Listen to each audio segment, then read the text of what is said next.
बिस्मिल्लाहिर्रहमानिर्रहीम। रब्बि इश्रह ली सदरी वयस्सिर ली अमरी वहलुल उक़दतम मिन लिसानी यफ़क़हू क़ौली। अल्हम्दुलिल्लाहि रब्बिल आलमीन वस्सलातु वस्सलामु अला रसूलिहिल करीम। अम्मा बादु फ़अऊज़ु बिल्लाहि मिनश शैतानिर रजीम। बिस्मिल्लाहिर्रहमानिर्रहीम। मुहम्मदुर रसूलुल्लाह वल्लज़ीना मअहू अशिद्दाउ अलल कुफ़्फ़ारि रुहमाउ बैनहुम। आमन्तु बिल्लाहि सदक़ल्लाहुल अज़ीम। इन्नल्लाहा व मलाइकतहू युसल्लूना अलन नबी या अय्युहल्लज़ीना आमनू सल्लू अलैहि व सल्लिमू तस्लीमा। सलातु वस्सलामु अलैका या सय्यिदी या रसूलल्लाह व अला आलिका व सहाबिका या हबीबल्लाह। मौला सल्लि वसल्लिम दाइमन आबादा अला हबीबिका खैरिल खल्क़ि कुल्लिहिम मुनज़्ज़हुन अन शरीकिन फ़ी महासिनिही फ़जौहरुल हुस्नि फ़ीहि गैरु मुनक़सिमी। या अकरमल खल्क़ि माली मन अलूज़ु बिही सिवाका इंदा हुलूलिल हादिसिल अमामी। मुहम्मदुन ज़िक्रुहु रुहुल लि अनफुसिना मुहम्मदुन शुक्रुहु फ़र्दुन अलल उमामी।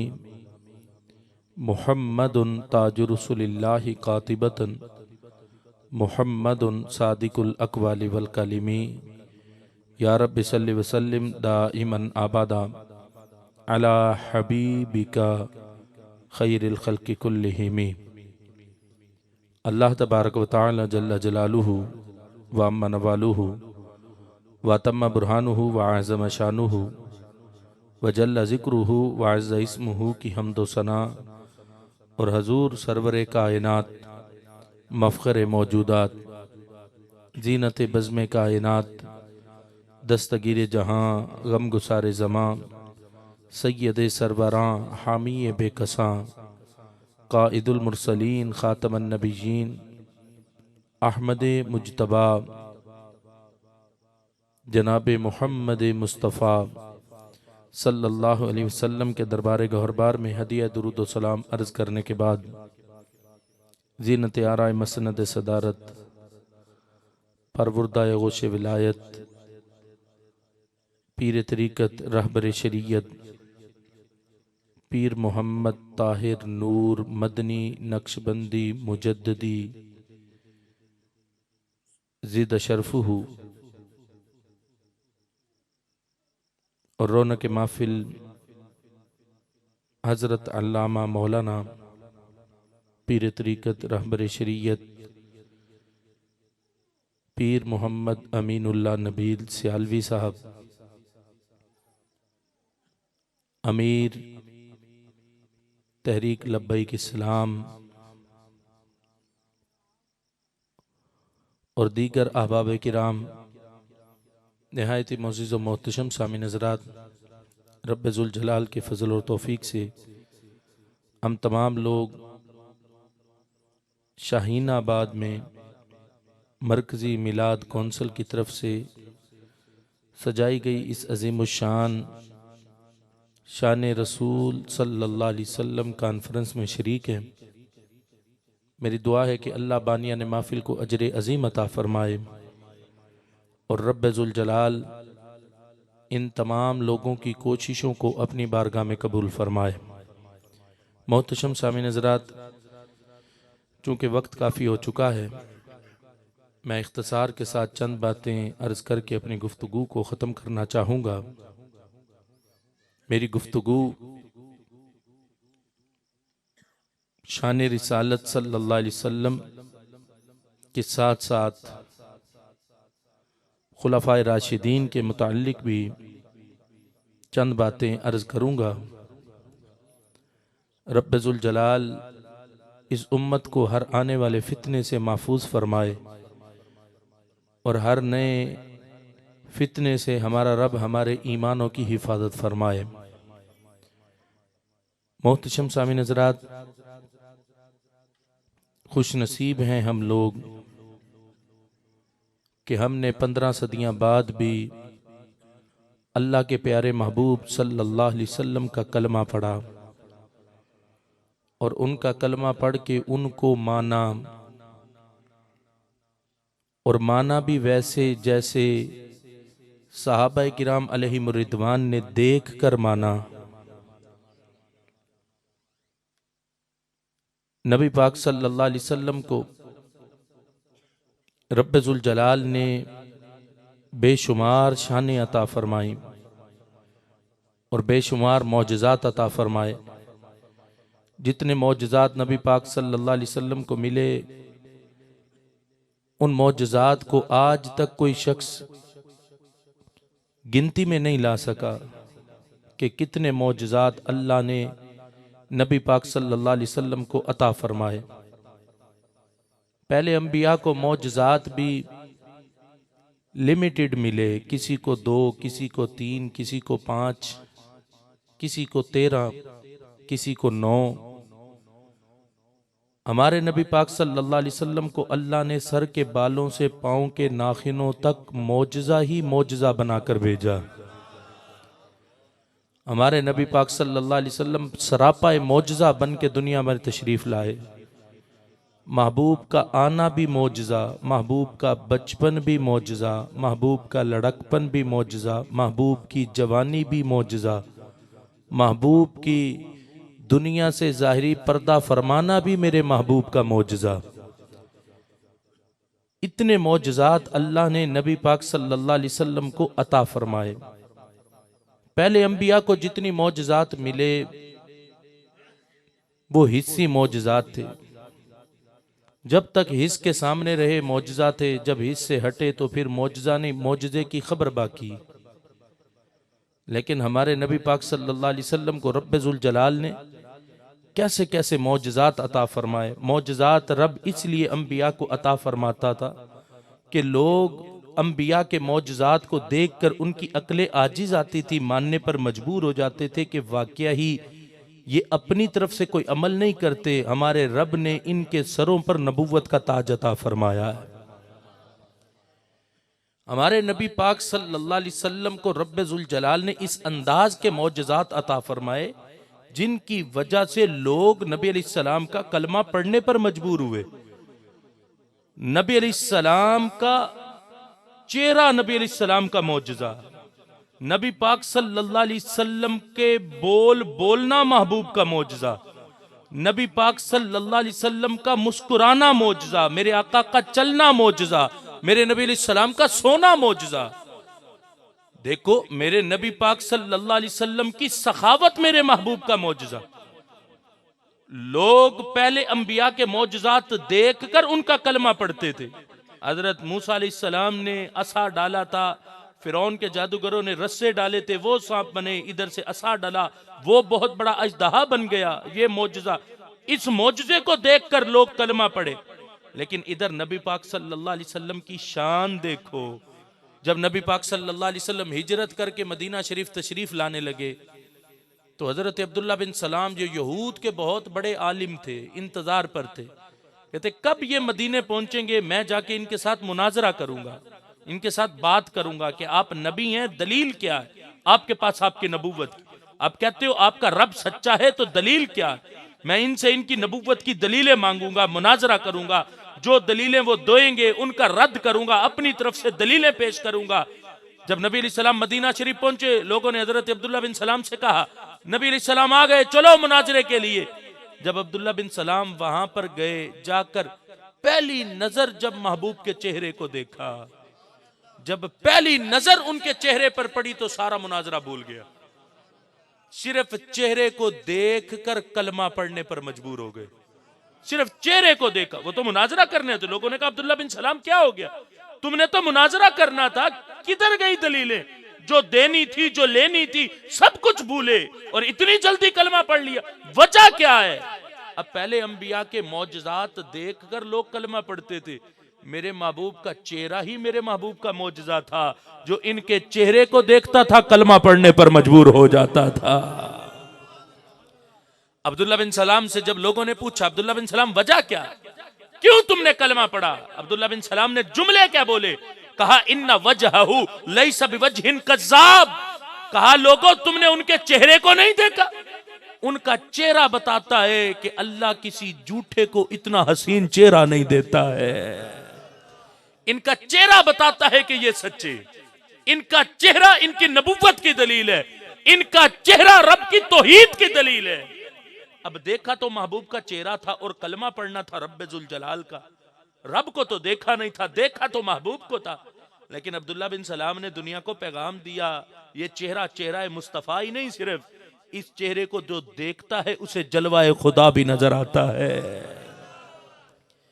अब यहां से जब सुबह उठो कोई शख्स तुम्हें पकड़े और कहे कि रात तुमने तकरीर सुनी थी, उस आलिम ने कहा था कि जिसने चेहरा देखा वो कलमा पढ़ने पर मजबूर हो गया, और दलील भी पेश की थी, वो तुम्हें कहे कि हम तुम्हें दलीलें दिखाते हैं, कितने लोगों ने कलम देखा है लेकिन कलमा नहीं पढ़ा। वो तुम्हें कहे कि देखो एक बार नहीं लाख बार अबू जहल ने देखा लेकिन कलमा क्यों नहीं पढ़ा अबू जहल ने, और तुम कहते हो गुलूफ करते हो कि जिसने देखा उसने कलमा पढ़ लिया। अबू जहल ने तो लाख बार देखा लेकिन कलमा फिर भी नहीं पढ़ा। अब याद रखना हर आंख एक जैसा नहीं देखती। अबू जहल की आंख ने जब भी देखा तो अपना भतीजा देखा, और अबू बकर सिद्दीक की आंख ने ऐलान नबुव्वत के बाद जब पहली बार देखा तो अपना यार नहीं देखा, जलवाए खुदा देखा था। अबू बकर सिद्दीक ने यह नहीं सोचा था कि ये तो वही हैं जिनसे बचपन में मैं साथ रहा, जवानी तक साथ हूं, वही हैं जिनका सारा कुछ शबो रोज मेरे सामने, मैं क्यों कलमा पढ़ूं। अबू जहल की आंख ने अपना भतीजा देखा है, जब भी देखा कहा मेरे घर में पैदा हुआ, मैं जानता हूं मेरा भतीजा है, हम जैसा है, सब कुछ एक है, फर्क कोई नहीं। लेकिन अबू बकर सिद्दीक ने इसी चेहरे को जलवाए खुदा देखा और कलमा पढ़ा। ये मकाम आज भी वो फिक्र जो उस वक्त अबू जहल की थी, आज भी कुछ लोगों की वही फिक्र है। कुछ लोग आज भी उन्हें अपने जैसा सोचते, ये है अबू जहल की सोच। और कुछ जो कहते हैं अल्लाह की सरताबा कदम शान है, ये इंसान नहीं कोई इंसान, वो इंसान है ये। कुरान तो ईमान बताता है इन्हें, ईमान ये कहता है कि मेरी जान है ये। अल्लाह सुभान अल्लाह। ये सोच रखने वाले, ये हजरत अबू बकर सिद्दीक की सोच वाले आज भी दोनों सोचें मुआशरे में मौजूद है, एक अबू जहल की सोच, एक सिद्दीक अकबर की सोच। याद रखना कामयाब वही सोच है जो अगरचे आए 15 सदियां बाद है, लेकिन इनके ईमान का तसलसल 15 सदियां पहले जाके सिद्दीक अकबर के ईमान के साथ मिल जाता है। सुभान अल्लाह।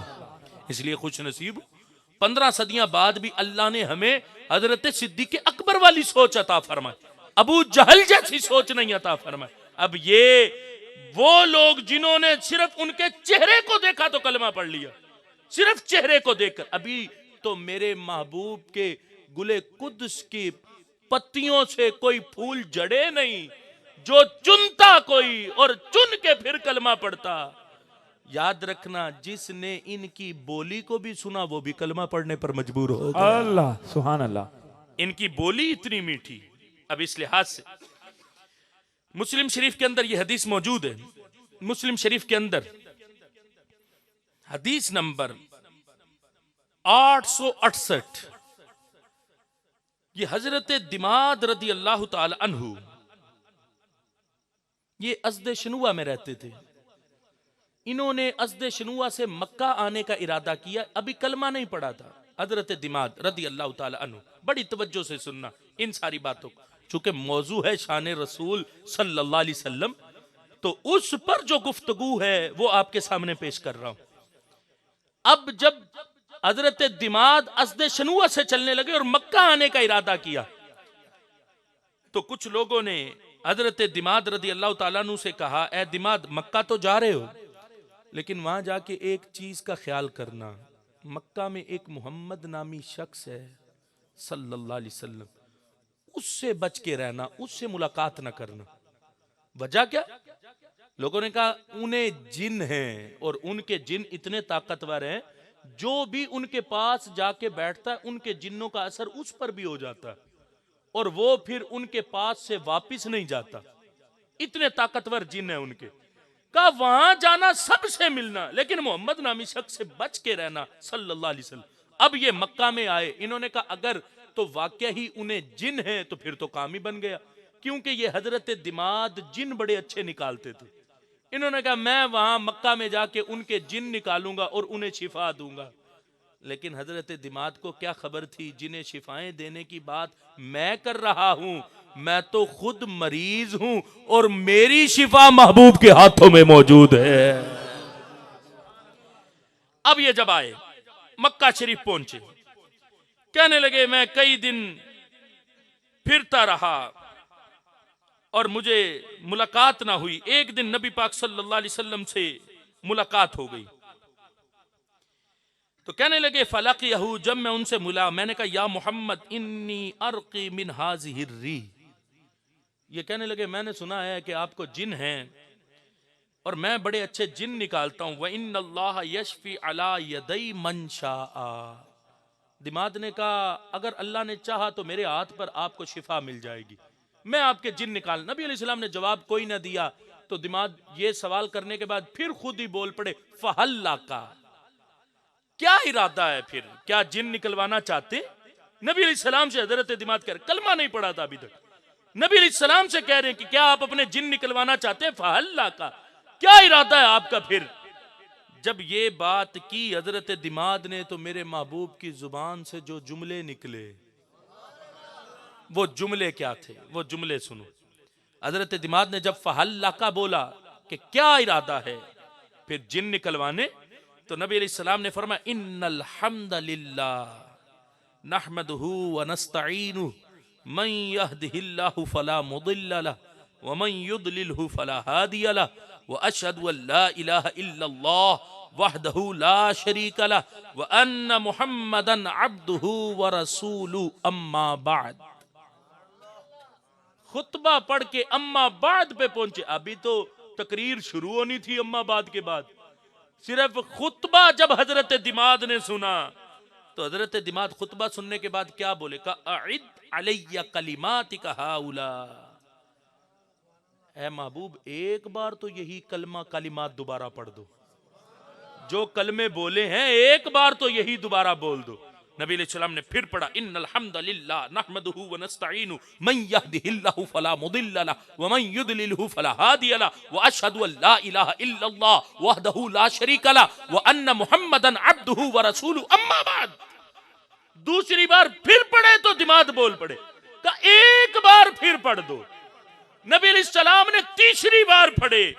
जब नबी अलैहिस्सलाम ने 3 मर्तबा ये जुमले बोले, तो हजरत दिमाद बोल पड़े, कहने लगे लक़द समिअतु क़ौलल काहिना व क़ौलस साहिरा व क़ौलश शुअरा। तो बड़े बड़े जादूगरों को सुना, काहिनों को सुना, शुअरा के कलाम सुने। फमा समिअतु मिस्ल कलिमातिका हाउला, लेकिन किसी की जुबान से ऐसे जुमले नहीं सुने।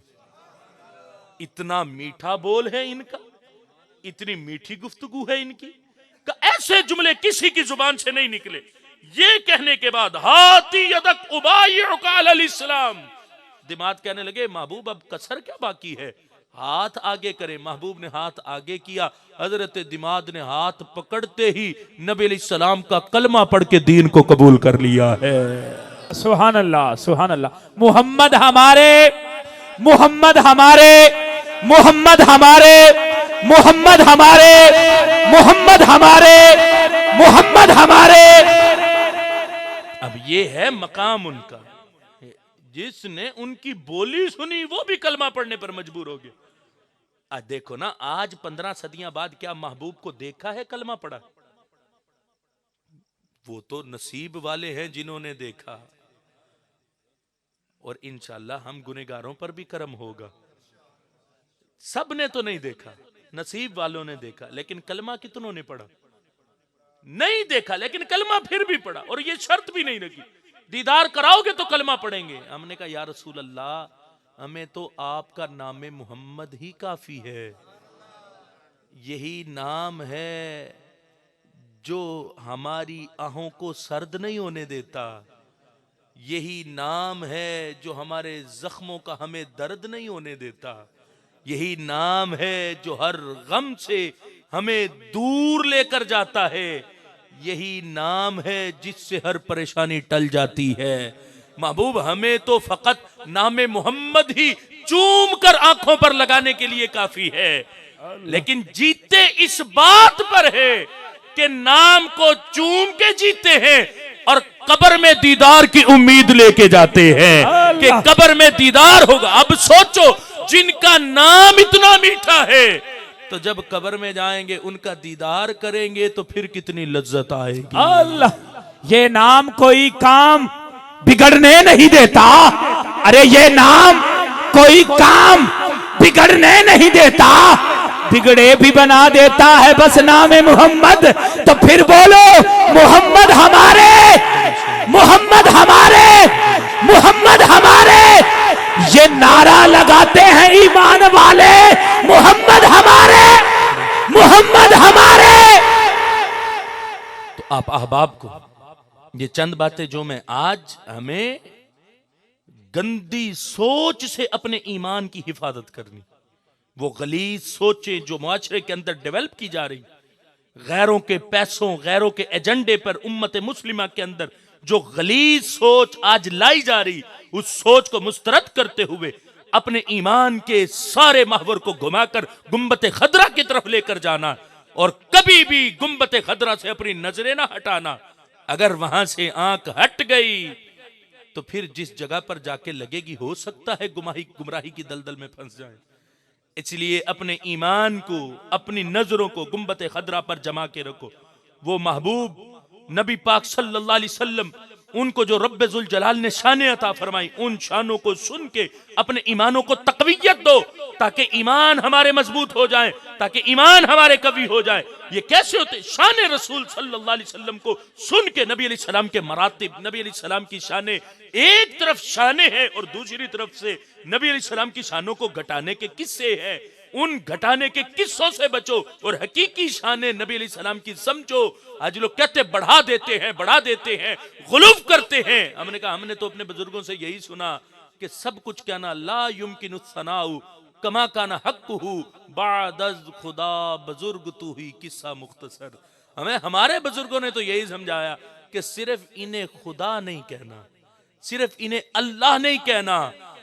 अल्लाह ने जो शानें अपने लिए रखी वो तो रखी, लेकिन उसके सिवा सारी शानें रब्बे जुल जलाल ने अपनी अता से अपने महबूब को अता फरमाई है।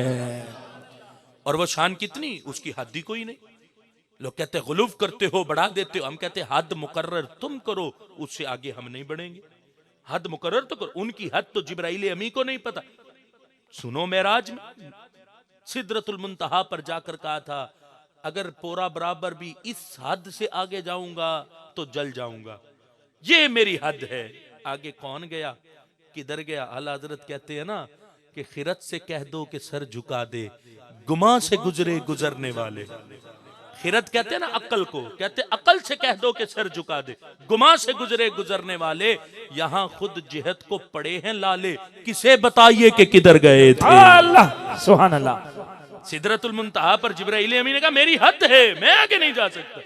तो फिर उनकी हद आज का कोई बंदा मुकर्रर कर सकता कि ये हद है उनकी? उनकी हद तो जिब्राइल अमी भी नहीं जानते। याद रखना, महबूब को रब ने जितनी शानें अता फरमाई कोई गिनती में नहीं ला सकता। महबूब की शानों की हद या महबूब खुद जानते हैं या महबूब का रब्बे जुल जलाल जानता है। अब देखो, लोग अपने साथ मिलाने की कोशिश करते हैं। याद रखना, इस मेराज में भी सिर्फ जब नबी पाक सल्लल्लाहु अलैहि वसल्लम रब्बे जुल जलाल का दीदार करने के लिए तशरीफ ले गए, आज वो मिर्जे जेलमी जैसी कमीनी सोच और फितना परवर सोच इस उम्मत में डालने की कोशिश की जा रही। वो बैठा वहां बंद कमरे में बक बक करता, किसी का सामना करने की उसमें जुर्रत नहीं। वहां बंद कमरे में 4 बंदे सामने बिठाकर बंदा जो मर्जी कह दे, इसमें कोई अर्ज नहीं, लेकिन किसी के सामने तो बैठे ताकि पता चले हक क्या है, बातिल क्या है। वो वहां बैठ के बक बक करता कि नहीं नहीं, ये मनगढ़ंत बातें हैं कि उन्होंने नबी अलैहि सलाम ने रब का दीदार नहीं किया। ये बस किस्से हैं सारे। हम कहते हैं कुछ तो होश कर, कुछ तो होश कर। वो अहादीस जो तवातुर के साथ इस उम्मत के सामने मौजूद है, तवातुर के साथ, उन अहादीस का तू मुनकिर हो रहा, उन अहादीस का तू इनकार कर रहा। रोयत बारी ताला आला हजरत रहमतुल्लाह ताला अलैह ने इस पर पूरे पूरे रिसाले लिखे और ये साबित किया कि मेराज की रात नबी पाक सल्लल्लाहु अलैहि वसल्लम ने अपने सर की आंखों से हालत बेदारी में अपने रब का दीदार किया है। जब रब्बे जुल जलाल का दीदार किया, रब्बे जुल जलाल से जब हम कलाम हुए, तो रब्बे जुल जलाल ने पूछा, महबूब ये बताओ फरिश्ते किस बात में झगड़ रहे? नबी अलैहिस्सलाम ने अर्ज की, अल्लाह ही बेहतर जानता है कि फरिश्ते किस बात में झगड़ रहे। तो मेरे आका फरमाते हैं, वदा यदाहु बैन कतफई फवजदतु बरदहा बैन सदई। फरमाया अल्लाह ने अपना हाथ मेरे दोनों कंधों के दरमियान रखा। अब इन जुमलों को बड़ी तवज्जो से समात करना। अल्लाह ने अपना हाथ मेरे दोनों कंधों के दरमियान रखा, बैन कतफई, मिशकात शरीफ की हदीस है, मेरे दोनों कंधों के दरमियान रखा।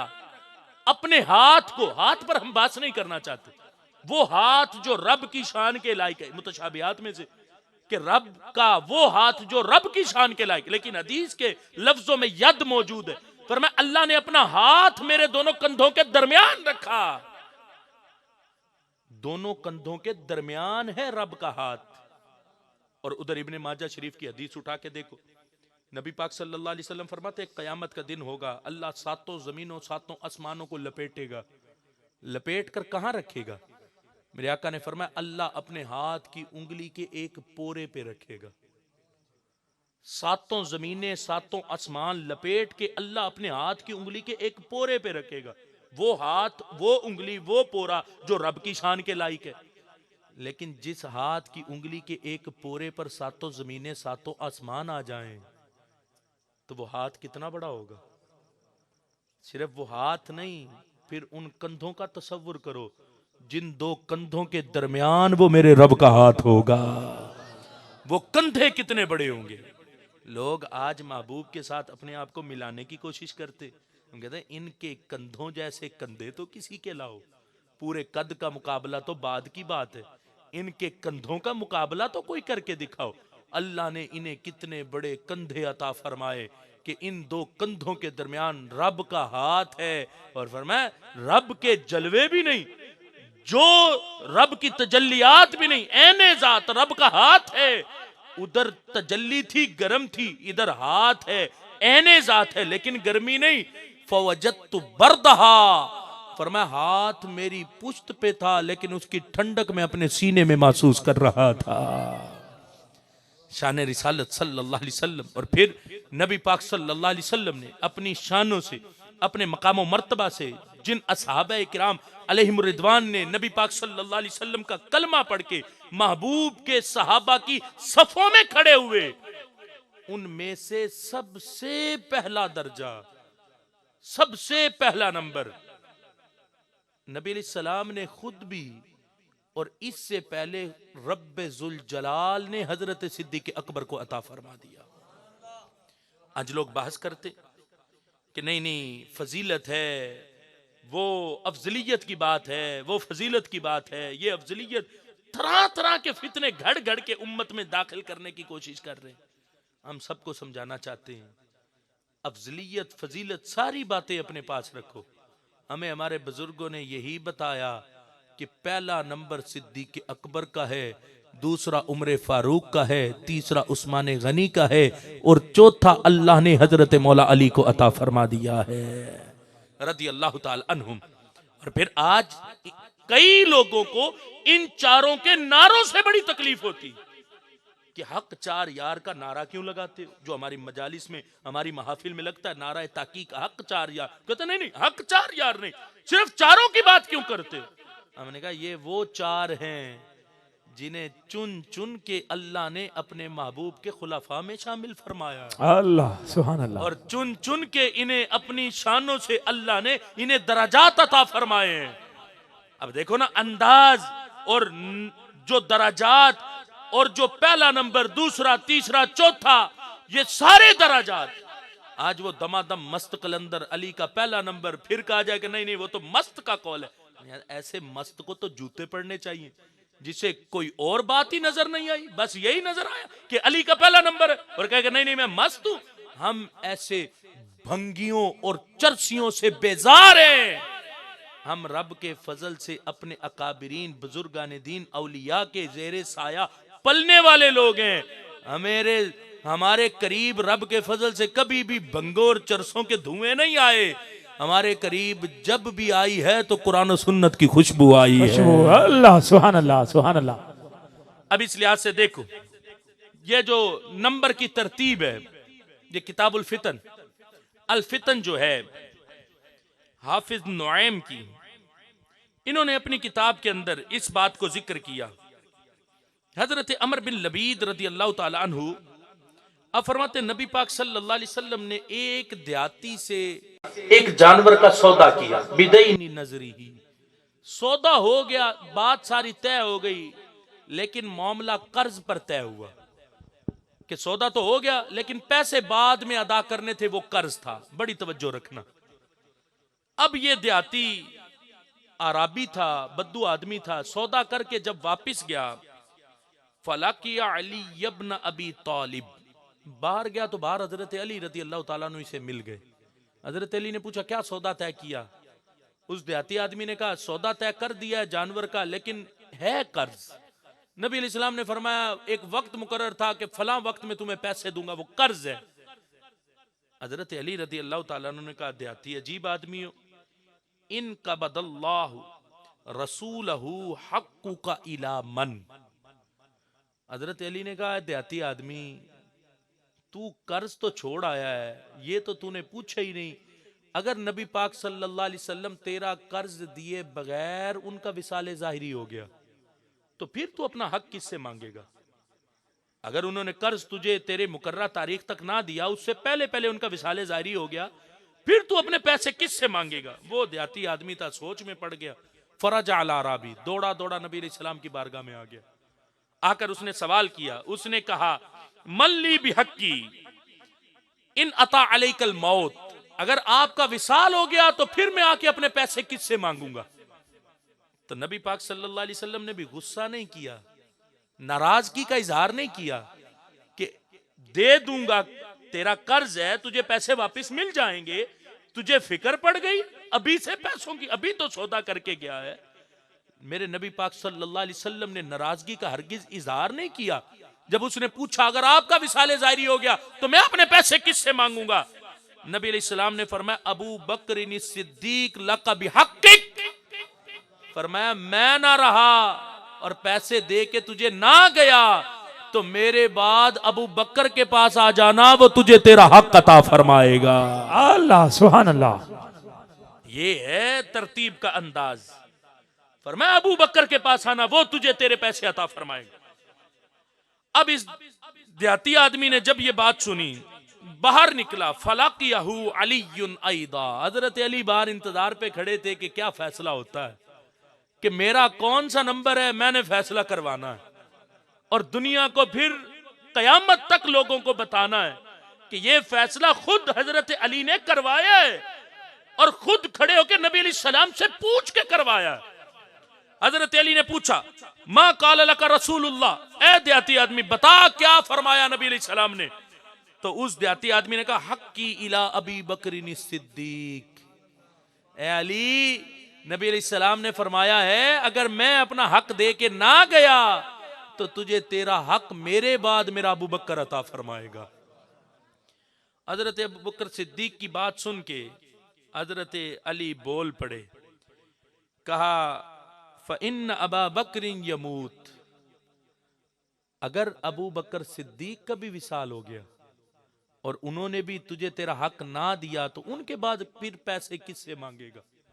वो देहाती आदमी फिर सोच में पड़ गया। कहा अली कहते तो तुम ठीक हो, अगर हजरत अबू बकर सिद्दीक ने भी पैसे ना दिए तो फिर किससे मांगूंगा? फरज अला अराबी, वो दौड़ा दौड़ा फिर नबी अलैहिस्सलाम की बारगाह में पहुंचा। कहने लगा या रसूल अल्लाह इन माता अबू बकर फइला मन हक की, अगर अबू बकर ने भी मुझे मेरा हक ना दिया, बगैर पैसे दिए उनका भी विसाल हो गया, तो फिर मैं पैसे किससे मांगूंगा? नबी अलैहिस्सलाम ने फरमाया इला उमर इब्नुल खत्ताब, फरमाया अबू बकर के बाद उमर के पास आ जाना, उमर तुझे तेरा हक अता फरमाएगा। देहाती आदमी था, वहां से निकला बाहर, फिर हजरत अली इंतजार पे खड़े थे। पूछा बता मा काल लका रसूलुल्लाह, क्या फरमाया नबी अलैहिस्सलाम ने? उस देहाती आदमी ने कहा, नबी अलैहिस्सलाम ने फरमाया हक की इला उमर, अबू बकर के बाद उमर से लेना, वो तुझे तेरा हक अता फरमाएगा। हजरत अली ने कहा फइन्ना उमर यमूत, अगर हजरत उमर का भी विसाल हो गया तो फिर पैसे किससे मांगेगा?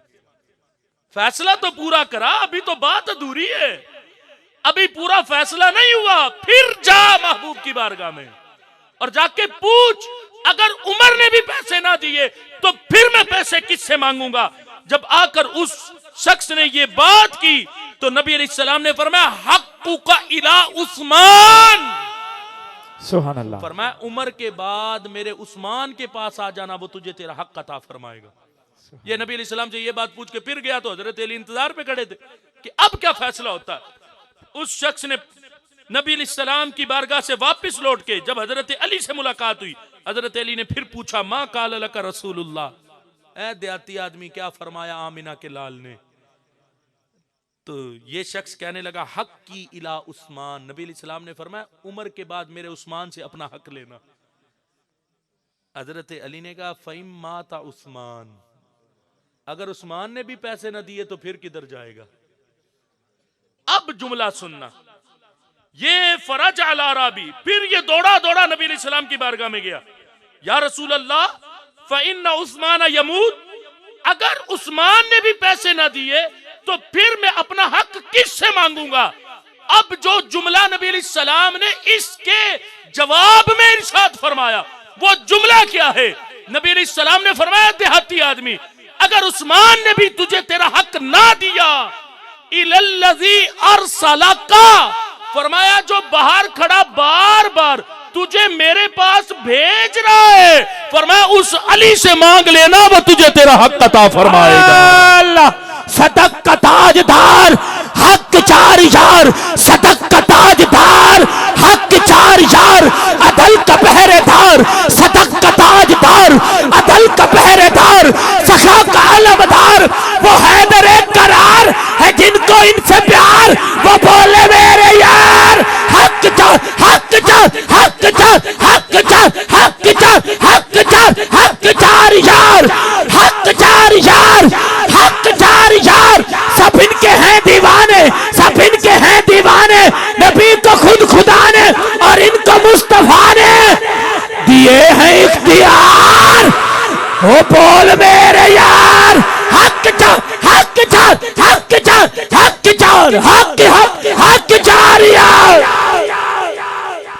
अब ये देख लो, इस हदीस को ना राफजी बयान करेगा ना खारजी बयान करेगा। खारजी कैसे बयान करेगा? इलल्लज़ी अरसला का, इस जुमले पर आकर उसके ईमान की सारी चार्जिंग खत्म हो जाएगी। कैसे बोलेगा इलल्लज़ी अरसला का? महबूब ने फरमाया देहाती तू खुद नहीं आ रहा, जो बाहर खड़ा तुझे बार बार मेरे पास भेज रहा है, उससे जाके अपना हक लेना, वो तुझे अता फरमाएगा। मेरे महबूब की निगाह नबुव्वत सिर्फ वहां आने वाले शख्स को नहीं देख रही थी, मेरे महबूब की निगाह नबुव्वत बाहर खड़े हजरत मौला अली को भी देख रही थी। पर मैं आके उससे मांगना वो। अब याद रखना, इन चारों में से किसी एक के बारे में भी बाल का करोड़वां हिस्सा भी, इतना बारीक भी कोई शैबा दिल में आ गया, वो बाद में आएगा, दिल से ईमान पहले निकल जाएगा। लोग तो मजाक समझते हैं ना, लोग कहते क्या हो गया, अली अली तो करते हैं, अगर अबू बकर नहीं करते तो हर्ज क्या है? अबू बकर तो करते हैं, अली अली नहीं करते तो हर्ज क्या है? फख्र करो अपने ईमान पर ए अहले सुन्नत। ये देखो शरा जुरकानी के अंदर मवाहिबुल लदुनिया की, इसकी 12वीं जिल्द के अंदर सफर नंबर 313 पर यह हदीस मौजूद है। नबी पाक सल्लल्लाहु अलैहि वसल्लम ने फरमाया लिहाउदी, फरमाया मेरा हौज़े कौसर, फरमाया इसके 4 कोने हैं, मेरे हौज के 4 कोने हैं। चार कोने। फरमाया अल अव्वलु बियदी अबी बकरिन सिद्दीक, फरमाया पहला कोना मैंने अपने अबू बकर को अता फरमा दिया। फरमाया मेरे हौज के चार कोने, उसमें से पहला कोना मेरे अबू बकर का। फरमाया वसानी बियदी उमर अल फारूक, फरमाया दूसरा कोना उमर फारूक का है। फरमाया वसालिस बियदी उस्मान जिन्नुरैन, फरमाया तीसरा कोना उस्मान जिन्नुरैन का है। वर्राबी बियदी, चौथा कोना अली इब्न अबी तालिब, फरमाया चौथा कोना अली बिन अबी तालिब का है। अब क्या, ये चार कोने तो तकसीम हो गए।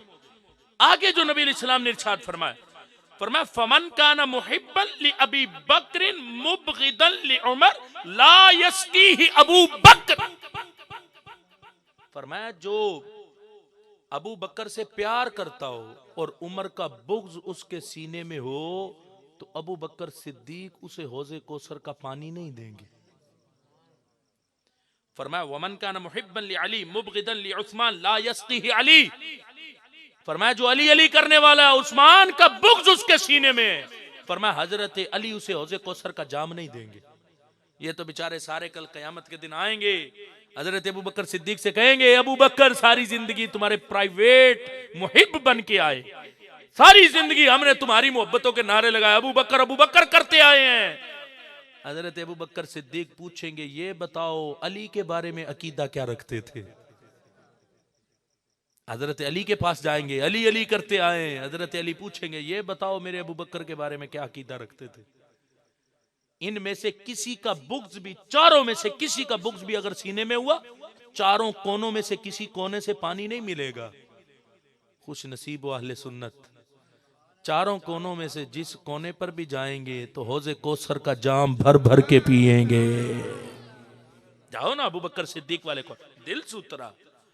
तीनों बाकी खुलाफा में से किसी का बुग़्ज़ सीने में नहीं तो सिद्दीक अकबर भर भर के जाम पिलाएंगे। उमर फारूक के पास जाएंगे, बाकी तीनों के लिहाज से दिल से उतरा, हजरत उमर फारूक जाम भर भर के देंगे। हजरत उस्मान गनी के पास जाएंगे, बाकी तीनों के लिहाज से दिल से उतरा, हजरत उस्मान गनी जाम भर भर के देंगे। हजरत मौला अली के पास जाएंगे, लेकिन जाएंगे कैसे, अबू बकर उमर और उस्मान के लिहाज से दिल छुतराए तो हजरत अली हौज़े कौसर के जाम भर भर के अता फरमाएंगे। ये सब बदनसीब तबका, इन्हें कहीं से हौज़े कौसर का एक बूंद भी नहीं मिलेगा। लेकिन ये अहले सुन्नत हैं, हौज़े कौसर के चारों कोनों से हौज़े कौसर के जाम भर भर के अबू बकर उमर उस्मान अली ये चारों अता फरमाएंगे।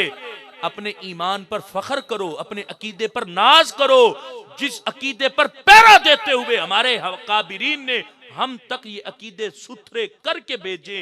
अब हमारी जिम्मेदारी कि हमने इन अकीदों को अपने दिल में जगह दे के उन्हें पुख्ता करना, और सिर्फ अपने नहीं, अपने आने वाली नस्ल के दिल में भी इन अकीदों को पुख्ता करना।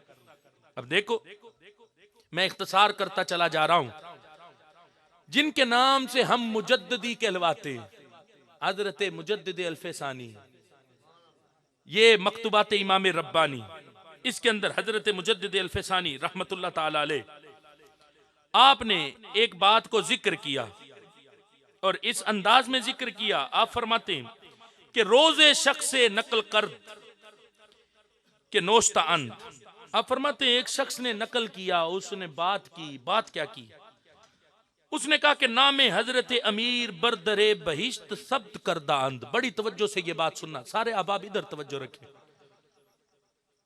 कहते एक शख्स ने एक बात की, उसने कहा कि कयामत के दिन हजरत अली का नाम जन्नत के दरवाजे पे लिखा होगा। ये हजरत मुजद्दिद पाक लिख रहे हैं, उन्होंने कहा हजरत अली का नाम जन्नत के दरवाजे पे लिखा होगा।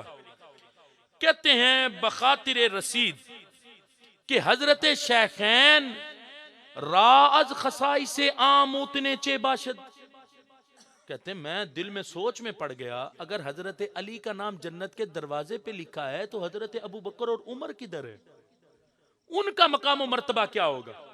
कहते मैं ये सोच में पड़ गया। कहते बाद अज तवज्जो ताम जाहिर शुद, जब मैंने तवज्जो ताम की तो मुझ पर जाहिर हुआ कि दखूले ई उम्मत दर बहिश्ते इस्तिस्वाबो व तजवीजे ई दो अकाबिर खाहदबूद। कहते फिर मुझ पर जाहिर हुआ कि इस पूरी उम्मत जो जन्नत में जाएगी तो किसके कहने और तजवीज पर जाएगी? का वो अबू बकर और उमर की राय और तजवीज पर मेरा रब सबको जन्नत अता फरमाएगा। इन दो के कहने पर, अबू बकर और उमर के जन्नत के दरवाजे पर हजरत अली का नाम लिखा है, लेकिन राय इनकी है, तजवीज इनकी है, जिसने भी जन्नत में जाना है। और वो कैसे? कहते गोया के हजरत सिद्दीक बरदरे बहिश्त इस्तादान, कहते हजरत अबू बकर सिद्दीक जन्नत के दरवाजे पर खड़े और तजवीज़े दखूल मर्दम में फरमायंद, और फरमाते जा रहे हैं कि किस किस ने जन्नत में जाना है। और इंशाअल्लाह जिसने जन्नत ना जाना है, अबू बकर सिद्दीक की तजवीज और राय पर जाना है, ये नाम लेंगे तो जन्नत जाएगा। तो इंशाअल्लाह हम में से हर एक का नाम हजरत सिद्दीक अकबर तजवीज फरमाएंगे। ए फला बिन फला, तेरी तजवीज भी मैंने फरमा दी, तू भी जन्नत में जाएगा। ए फला बिन फला, तू भी जन्नत में जाएगा। कहते तजवीज ये करेंगे हजरत सिद्दीक अकबर। कहते हजरत फारूक दस्त गिरफ्ता बदरून में बरंद, कहते हैं हजरत उमर जिसका नाम हजरत सिद्दीक अकबर पुकारेंगे, हजरत उमर उसका हाथ पकड़ के उसका जन्नत में दाखिला फरमाएंगे। अब ये तीनों हैं, जन्नत के दरवाजे से कैसे गुजरोगे? अगर हजरत अली का बुग़्ज़ सीने में है, जन्नत के दरवाजे पर तो हजरत अली का नाम लिखा होगा, तो कैसे गुजरोगे? और जन्नत के दरवाजे पर अबू बकर और उमर खड़े हैं, जन्नत में दाखिल कैसे होगे? अगर बुग़्ज़ अबू बकर और उमर का सीने में हुआ, फिर कह रहा हूं खुश नसीब हो, तजवीज भी हमारी सिद्दीक अकबर फरमाएंगे, हमारा हाथ हजरत उमर पकड़ेंगे और हजरत अली का नाम जन्नत के दरवाजे पे पढ़ के अली अली करते जन्नत में दाखिल हो जाएंगे। ये कमीनी सोचे ना जाने कहां से निकल आई, आज दरारें डालने वाली, इख्तलाफात को हवा देने वाली, और ना जाने किस किस अंदाज में आज उम्मत को गुमराही की दलदल में धकेलने वाली। बहुत बड़े एजेंडे पे काम हो रहा है, बहुत बड़ी साजिश हो रही है, बहुत हालात को खराब करने के लिए दिन रात गैर मुल्की एजेंडे को इस उम्मत के सर पर मुसल्लत करने के लिए, और बिलखुसूस रवाफिज की सोच को अहले सुन्नत के सर पर और पाकिस्तान में मुसल्लत करने के लिए आज ना जाने कितने करोड़ों अरबों रुपए की फंडिंग पाकिस्तान में की जा रही है। लेकिन इंशाअल्लाह हमने भी कसम खाई है, किस बात की? कि खूने दिल दे के निखारेंगे रुखे बरगे गुलाब। हमने गुलशन के तहफ्फुज की कसम खाई है। जिस गुलशन को मुजद्दिद अल्फे सानी जैसे लोगों ने परवान चढ़ाया हो, और उसकी आबयारी फिर इमाम अहमद रजा खान जैसे लोगों ने फरमाई हो, और फिर हमारे अकाबिरीन, हमारे औलिया ने उन उसूलों पर पहरा देते हुए हम तक ये सारा नूर पहुंचाया हो, कैसे बागी हो जाएं हम उस नूर के? कैसे बागी हो जाएं हम उन उसूल अहले सुन्नत के? कैसे छोड़ दें हम उन सारों अकीदों को जो अकीदे हमारे अकाबिरीन बुजुर्गाने दीन के हैं? हमसे ये बगावत नहीं होती। हाँ, हम बगावत करेंगे तो तुम्हारी कमीनी सोचों के खिलाफ करेंगे, और इंशाअल्लाह हम तुम्हारी सोच के बागी हैं, और आखिरी दम तक तुम्हारा मुहासबा करेंगे और छोड़ेंगे नहीं, नारा लगवाएंगे। ये पाकिस्तान सहाबा किराम अलैहिमुर रिदवान और अहले बैत अतहार रिदवानुल्लाह ताला अलैहिम अजमाइन की मोहब्बतों के नाम पर वजूद में आया। इस पाकिस्तान में रहकर कुत्ते सिद्दीक अकबर को भौंकते रहे और हम चुप करके बैठे। हरगिज हम चुप नहीं करेंगे। कैसे बचाएंगे हम अपने ईमान को? हम कहते हैं लगाम दो इन दो टके के जाकिरीन को जो आज सैयदना सिद्दीक अकबर के खिलाफ भौंक रहे हैं। अगर पाकिस्तान के अंदर अमन चाहते हो तो अमन रब के फजल से सिर्फ है तो अहले सुन्नत के अकीदे में है। मैं दावे से कहता हूं अमन सिर्फ और सिर्फ अहले सुन्नत के जेरे साया है, वरना दुनिया में कोई बंदा अमन की बात कर ही नहीं सकता। क्या इसको तुम अमन कहते हो कि सिद्दीक अकबर के खिलाफ बकबक की जाए? अमन कहां से रहेगा? हजरत मौला अली के खिलाफ बका जाए, अमन कहां से रहेगा? मेरे महबूब की शानों के खिलाफ जुबान चलाई जाए, अमन कहां से रहेगा? अमन की जमानत हम हैं, क्योंकि हम अल्लाह से भी प्यार करते हैं, अल्लाह के हबीब से भी प्यार करते हैं, अपने नबी के सारे सहाबा से भी प्यार करते हैं, सारी अहले बैत से भी प्यार करते हैं। हम हैं अमन का दर्स देने वाले। अमन की अगर तुमने कोई सबक सीखना है तो अहले सुन्नत से सीखो। हम सिखाते हैं कि अमन कैसे आ सकता है, और हम सिखा भी रहे और बताएंगे भी। हम हैं अमन वाले और हम अमन का दर्स देने वाले, दुनिया के दिलों में मोहब्बत डालने वाले, किसी की नफरत नहीं डालते। हम हर एक से मोहब्बतों का दर्स देते हैं। मेरे नबी पाक सल्लल्लाहु अलैहि वसल्लम की हर निस्बत से मोहब्बत करना हमने सिखाया, सीखा है बुजुर्गों से, फिर आगे सिखाया भी, और इंशाअल्लाह आखिरी दम तक सिखाते भी रहेंगे। रब के फजल से कुरान और सुन्नत की ये सारी सौगात, और इस जमाने में जिसमें हम सांसें ले रहे हैं, जब हर नया सूरज नया फितने के साथ उभर रहा है, नए फितने इस उम्मत के लिए नए नए खड़े हो रहे हैं, रब के फजल से मेरे रब ने हम पर करम किया। हर दौर में मेरा रब अपने एक ऐसे शख्स को भेजता है जो आकर हर फितने का सीना तान के मुकाबला करता है। और इस दौर में मैं इसलिए नहीं कह रहा कि मेरे उस्ताद हैं, मैं इसलिए नहीं कह रहा मेरे शेख हैं, मैं इसलिए नहीं कह रहा कि मेरे वो रूहानी बाप हैं, मैं इसलिए नहीं कह रहा कि मेरा हर ताल्लुक उनके साथ जुड़ा है। इससे कता नजर हो कि हर शख्स अगर हकीकत को समझे तो इस वक्त पूरी दुनिया के लोगों की नजरें हर फितने के मुकाबले में जिस हस्ती पर आकर टिकती हैं, उस हस्ती को अल्लाह के फजल से आज भी दुनिया डॉक्टर अशरफ आसिफ जलाली के नाम से याद करती है। इसलिए हमें अपने ईमानों को बचाने के लिए इन अकाबिरीन के साथ खड़ा होना, ताकि हमारे ईमान बचे, ताकि हमारे अकीदे बचे।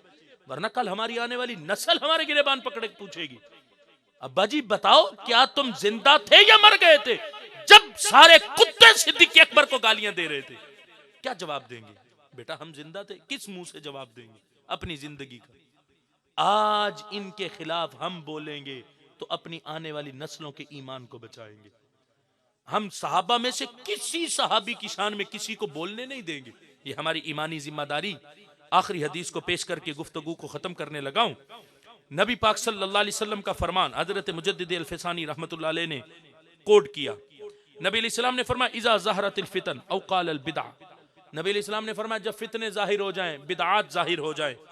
और कैसे फितने हो? फरमाया वसुब्बत असहाबी। फितना ऐसा हो, महबूब ने फरमाया जब मेरे सहाबा को गालियां दी जाने लगे। सुब्बत असहाबी, लोग मेरे सहाबा को गालियां दे रहे हैं। तो नबी पाक सल्लल्लाहु अलैहि वसल्लम ने फरमाया फल युज़हिरिल आलिमु इल्महु। फरमाया जब लोग मेरे सहाबा को गालियां दे रहे हो, उस वक्त आलिम पर लाजिम है कि अपने इल्म को जाहिर करे, खामोश ना बैठे, हुजरे में ना छुप जाए कि बाहर वो कुत्ते दंदनाते फिर रहे हैं और हम छुप के बैठे क्योंकि जान जाने का खतरा। कैसे करें? लोग हमें गालियां देंगे। कैसे करें? हमारी पकड़ियां उतर जाएंगी। कैसे करें? लोग हमारे हाथ नहीं चूमेंगे। कोई बात नहीं, साहबा को गालियां देते रहे, मैं नहीं बोलूंगा, मेरे हाथ तो लोग चूमते हैं। खुदा की कसम जो हाथ चूमे जा रहे हैं आज, ये सब कुछ सिद्दीक अकबर के नाम की बरकत से चूमे जा रहे हैं। नबी अलैहिस्सलाम ने फरमाया आलिम पर लाजिम है अपने इल्म को जाहिर करे। फरमाया फमन लम यफअल ज़ालिक, और जो आलिम इस वक्त अपने इल्म को छुपाएगा, फअलैहि लानतुल्लाहि वल मलाइकति वन नासि अजमाइन। मेरे आका ने फरमाया उस आलिम पर अल्लाह की भी लानत है, फरिश्तों की भी लानत है, दुनिया के सारे लोगों की लानत है। क्या करें? मजबूर हैं हम नहीं चुप रह सकते। सिद्दीक अकबर को लोग गालियां दे, उमर फारूक को दे, उस्मान गनी को दे, मौला अली को दे, हजरत मीर मुआविया को दे, हम कैसे चुप रह जाए? नबी पाक सल्लल्लाहु अलैहि वसल्लम ने फरमाया ला यक़बलुल्लाहु लहू सरफम वला अदला। फरमाया ऐसे आलिम के अल्लाह नमाज रोजे को भी कबूल नहीं फरमाएगा, उसकी कोई इबादत रब की बारगाह में कबूल नहीं होगी। वो कहे कि मैं तो अपने मुसल्ले पे बैठा हूं, तस्बीहें पढ़ रहा हूं, बाहर जो होता है होता रहे। हर शख्स अपने जिम्मेदारी का एहसास करे। मेरे आका ने फरमाया उसका कोई वजीफा कबूल नहीं, उसका कोई अमल कबूल नहीं, उसकी नमाज कबूल नहीं, उसका कोई भी जिंदगी का अमल कबूल नहीं। अगर वो चुप रहा, गुंगा शैतान बन गया और ना बोला सिद्दीक अकबर के मुनकिरों के सामने, रब के फजल से चुप नहीं रहेंगे। मरते दम तक चारों यारों के कसीदे भी पढ़ते रहेंगे, पंजतन पाक से मोहब्बत का इजहार भी करते रहेंगे। अगर इन जुबानों को चुप कराना चाहते हो तो एक ही तरीका है, ये तब बंद होंगी जब इस बदन से रूह निकल जाएगी। उससे पहले पहले ये जुबान हक गोई से नहीं रुक सकती। मेरा रब हम सबको कुरान और सुन्नत के नूर के साए में अपनी जिंदगियों को बसर करने की तौफीक अता फरमाए। और रब्बे जुल जलाल हर आने वाले फितने के सामने हमें सीना तान के खड़े होने की तौफीक अता फरमाए। आज सीना तानो, बहादुरी के साथ खड़े हो जाओ। जब साहबा को गालियां दी जा रही, जब अहले बैत के खिलाफ लोग अपने झंडे निकाल के फिर रहे हैं, तो इस दौर में हम पर जिम्मेदारी कि हम साहबा और अहले बैत वाले हम इनके सामने खड़े हों, अपनी मोहब्बतों का इजहार इनसे पहले से कई ज्यादा बढ़ चढ़ के पेश करें, ताकि इन्हें पता चले कि हम अबू बकर सिद्दीक को अगर कुछ कहते हैं तो उधर से हमारे एक बुरे बॉल पर लाखों लोग खड़े होकर सिद्दीक अकबर से मोहब्बत का इजहार करते। इसलिए हम सबको अपनी जिम्मेदारी का एहसास करते हुए कुरान और सुन्नत के नूर के साए में अपनी जिंदगी को बसर करना। मेरा रब मेरे ये चंद कलिमात अपनी बारगाह में कबूल फरमाए। हम सबको हुजूर कंजुल उलमा मुफक्किर इस्लाम डॉक्टर मोहम्मद अशरफ आसिफ जलाली ज़ीद शरफ़हू आपकी फ़िक्र के ज़ेरे साया ज़िंदगी को बसर करने की तौफ़ीक़ अता फरमाए। व आखिरु दाअवाया अनिल हम्दुलिल्लाहि रब्बिल आलमीन।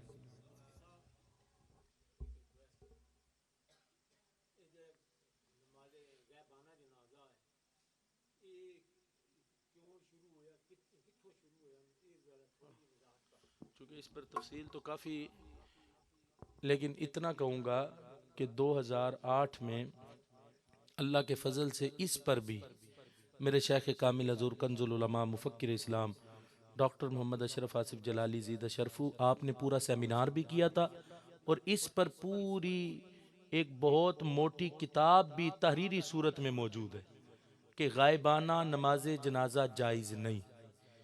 ये इस पर जितनी रिवायात बुखारी शरीफ की अगर वो लोग पेश करते हैं कि नबी पाक सल्लल्लाहु अलैहि वसल्लम ने फरमाया था कि एक औरत जो फोत हो गई थी, जो मस्जिद में से झाड़ू देती थी, नबी अलैहि सलाम ने फरमाया था कि उसके बारे में तुमने मुझे बताना है, जब वो फोत हो जाए तो मैं उसकी नमाज जनाजा पढ़ाऊंगा। जब वो फोत हो गई तो नहीं बताया गया, तो नबी अलैहि सलाम ने फिर उसकी नमाज जनाजा पढ़ाई। लेकिन कैसे पढ़ाई? उसकी कब्र पर जाकर पढ़ाई।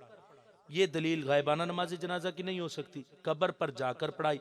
और वो हजरत नजाशी उनके बारे में भी ये दलील पेश करते हैं कि उनका विसाल जहां पर हुआ था वो मदीना शरीफ से बड़े दूर दराज का फासला था, वो हबशा में थे। तो हजरत नजाशी के बारे में ये दलील पेश करते हैं कि नबी अलैहिस्सलाम ने मदीना शरीफ में जब उनका विसाल वहां पर हुआ, नबी अलैहिस्सलाम ने साहबा से फरमाया कि अपनी सफ़े दुरुस्त करो, हमने उनकी नमाज जनाजा पढ़नी। तो अब इस पर मुहद्दिसीन ने इस बात को जिक्र किया कि जब नबी अलैहिस्सलाम उनकी नमाज जनाजा पढ़ाने के लिए अगरचे खड़े मदीना शरीफ में हुए, लेकिन हजरत जिब्राइल अमी आए, उन्होंने आकर अपने पर से दरमियान के सारी रुकावटों को दूर फरमा दिया। नबी अलैहिस्सलाम ने मदीना शरीफ में खड़े होके हजरत नजाशी की नमाज जनाजा और मैयत को देख कर नमाज जनाजा पढ़ाई। इस लिहाज से गायबाना नमाज जनाजा की कोई दलील नहीं है कि सिर्फ आगे खाली चारपाई रख के या चारपाई भी ना हो और बंदा बगैर मैयत के वहां पर खड़ा हो जाए।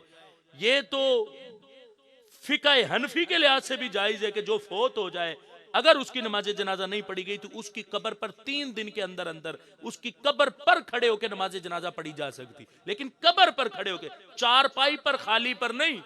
ये आज मन गढ़त अपने सिर्फ फोटो सेशन के लिए और लिबरल लोगों ने इस चीज को निकाला और सेकुलर लोगों ने इस चीज को निकाला कि हम ये चारपाइयां रख के सामने वीडियोस बनवाएंगे, तस्वीरें बनेंगी, हम वो जरदारी तक पहुंचाएंगे कि तेरी माँ की नमाज जनाजा हमने पढ़ी, वो अगरचे मरी, बाप तेरा जहां भी मरा और हमने उसकी नमाज जनाजा लाहौर में पढ़ी, गायबाना नमाज जनाजा, सिर्फ उनको खुश करने के लिए उम्मत के अंदर ये एक नया फितना डालने की।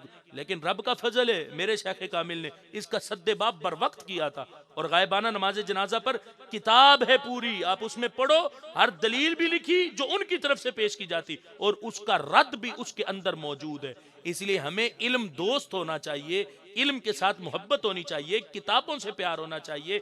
अगर कोई किताब नहीं खरीद सकता, पहले तो मैं अपने ज़ियाउर रहमान भाई से कहूंगा कि वो किताब लाजमी इन बुजुर्गों तक पहुंचाएंगे। अगर ये नहीं पढ़ सकते तो किसी से पढ़वा कर उसको समात करेंगे और उसको सुनेंगे। और अगर ऐसा भी नहीं, सोशल मीडिया का दौर है, यूट्यूब चैनल खोल के डॉक्टर अशरफ आसिफ जलाली साहब के नाम से उस पर गायबाना नमाज जनाजा जायज नहीं, बाय डॉक्टर अशरफ आसिफ जलाली। इसको सर्च करो, पूरा सेमिनार, वो 3-3.5 घंटे का पूरा मकाला तुम्हारे सामने आ जाएगा। किताब से भी नहीं सुन सकते तो उधर से यूट्यूब चैनल से निकाल कर अपने घर में सारे बच्चों को बिठा के सुनाओ, अपने बड़ों को सुनाओ, सबको सुनाओ, ताकि हमारे अकीदे पुख्ता हों, हमारे ईमानों पर जो हमले हो रहे हैं उससे हम बच सके। रब्बे जुल जलाल हम सबको कुरान और सुन्नत की समझ अता फरमाए। व आखिरु दावा या अनिल हम्दुलिल्लाहि रब्बिल